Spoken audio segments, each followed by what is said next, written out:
follow up story, what happened, the full context as to what happened. We started reading it on other, platforms as the Nigerian police came out. That is not journalism. I think journalism Nigeria need to improve.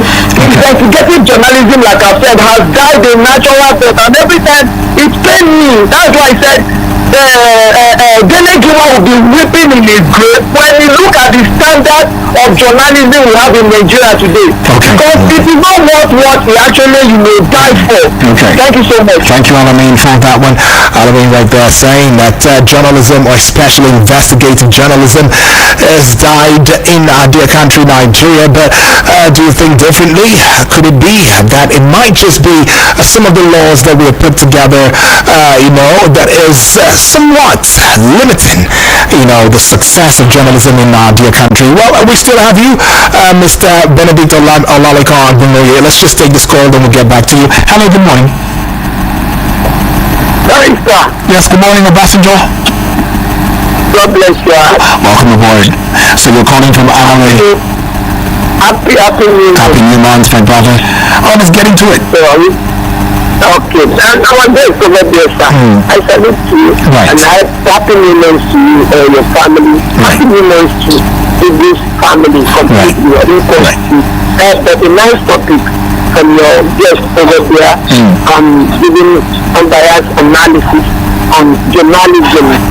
Sir, I wish and I cry, and I think how Nigeria will be without a journalist, without the investigation journalists. Where are them today? That the issue of what is happening in the country, in the presidency, that if you listen to CNN, what is happening in the Joe Biden when he was the other rooms in some king's country. Who are these actors? Right from the Buhari regime down to President Tinubu regime. And go out again, investigate on what is happening in the security sector. In the security sector, can a journalist go to the chief of army staff, investigate and give us money? No! That is not journalism. The journalism, you go follow, like Obasanjo did from Amman in Niger State. My communities, all my communities, I haven't seen a journalist. I am the leader of my community. I haven't seen a journalist come down and ask some thorough questions. The mining issue, the security issue, the bandit issue, who are the informers, who want to liaise with this? The governor, you ask questions. The Nigerians, that the government of Nigeria or the freedom of Nigeria, people will now say, yes, we have got a good journalism in the country. Like you said, in South Africa, you see them, the religion has taken place in Nigeria. Right. Thank you. Thank you, Obasanjo, right there. Obasanjo says religion is the bane of it, right there. And he's asked a question, can we still find journalists who are still doing the right thing at a time like this? Well, yes, despite the challenges, some Nigerian journalists have continued to somewhat engage in investigative, journalism and research. One of such would be Philip Obaje, who won the 2023 One World Media International Journalist of the Year Award for his investigations into the Russian Wagner private military company and his Facebook cell used as a marketplace for underage girls. Demilola Ayeni is another one, longlisted for the One World Media International Journalist of the Year Award. Fisayo Soyombo, Wale, then we talk about Yusuf Anka, Taiwo Adebulu, right? These guys have indeed proven their mettle. Talking about Sharon Ojasa, and Falashade Oguride, they've also done, Nigerian proud as it stands right there. But let's get back to you, Benedict Olaleko Agunloye. How do you sum all of these together? Hello, Mr. Benedict? Hello. Yeah, are you there? Okay. I've listened to the two callers. Right. They have to right to their positions. But the reality is this. Yes, say the press in Nigeria is free. I think in the perspective where he's taking it from, I agree with him to an extent. But that is still on the bottom line that the press, just like the system, have no respect for the rights of the individuals. That's why you could go out and tell those suspected lies. Journalism, quality journalism will involve fund, will involve proper tools, will involve appropriate measures. Sometimes when some of these All right, Mr. Benedict, we might not be able to continue for now. I'll try to put a call back to you so that we can hear your thoughts, on that. But it's very necessary and expedient for us to get onto some of your messages right there and bring it on here as quickly as we can. Cetus Water says, good morning, UD. Good morning to you. Cybercrime Act was enacted to silence free press and extort money from the citizens in the name of cyber levy. This is evident in the activation of a law to try only journalists rather than the real culprits involved in hacking, identity theft, and online fraud. What is democracy without press freedom?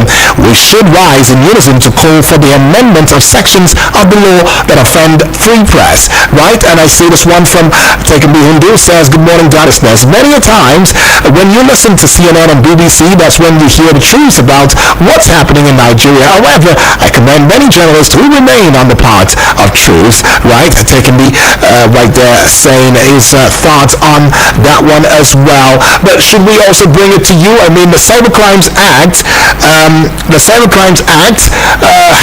laws within the Constitution. One of such include Section 39 of the Constitution, right? Section 39 of the Constitution. Now, what does that section actually say as it stands at the moment? Just trying to put one or twos together now. Okay, so let's get it on. Right, what does that section say, right? Guarantees freedom of expression and press freedom. Understood. Freedom of Information Act 2011 says allows citizens to access information from public institutions, right? And the constitutional rights to privacy and freedom of expression protected under sections 37 and 39 of the Constitution. However, the Cybercrimes Act, right? The Cybercrimes Act potentially contradicts these laws in several ways. Now, are vaguely defined, allowing for broad interpretation of online activities, where the Act criminalizes activities like unauthorized access to computer systems or data, which could include legitimate journalistic research or whistleblowing. And then you look at the restrictions on online expression. The Act's provision on offensive or false information could be used to suppress online expression and criticism of the government and, of course, private concerns. The Act allows for surveillance and interception of communications without adequate safeguards for privacy and protection of sources. And then finally, a lack of safeguards for journalists is yet another, issue to consider in this regard, where the Act fails to provide specific protections for journalists and whistleblowers, and then it leaves them vulnerable, to prosecution and harassment. Now, this is where you see a case where a journalist goes all out there, and in the process of getting information and all that, you see people decline. The person says, you know what, I don't want to be I don't want to talk, and stuff like that. And yes, these are the things that hamper the very processes of what journalism, should be in our dear country, Nigeria. But Mr. Benedict, there have been some contradictions. The Cybercrimes Act in itself is been vague. It's not been very, very open, and it somewhat negates some of the other laws within the Constitution, laws that also pertain to freedom of speech or Freedom of Information Act of 2011, as well as the constitutional rights to privacy and freedom of expression, sections 39 and 37 of the Constitution. Now, what do you make of this? Well, like we said, there were reasons. Hate speech was becoming a problem before the Cybercrime Act came up, right? Now, there were previous rules before it. We have the Freedom of Information Act. It is also for the Nigerian Union of Journalists, for instance, who have responsibility for their members as a union. to challenge some of these things in court. For me, you have said this law contradicts other law, contradicts the constitution. To the extent that it contradicts, the new law becomes null and void. Right. So why is the NUJ not challenging this? Why is the Guild of Editors not challenging this? Why are the newspapers and media house proprietors not challenging it? They have bodies, it affects their job, and so they have a local standing to go in court and say that to this extent, this contradiction inhibits the effective performance of their duties. So I think to an extent, one of the ways of making amends is for them to challenge it in court and follow it up to Supreme Court and get a pronouncement. That's one way. That is a frontal approach. The other indirect approach will be for them to also do their own study, come up with an amendment. So to a large extent, I think it's not an issue of complaint, it is an issue that should be confronted. Right. To say that these laws exist, these laws contradict this law inhibits our function contrary to this section of the Constitution. And then the court will do a cleaner interpretation.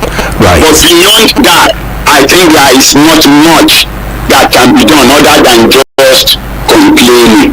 Now, of course, when we also look at it on the other side, I think that there is the need for more responsibility in the area of the core professionals from ensuring that the profession is preserved. Okay.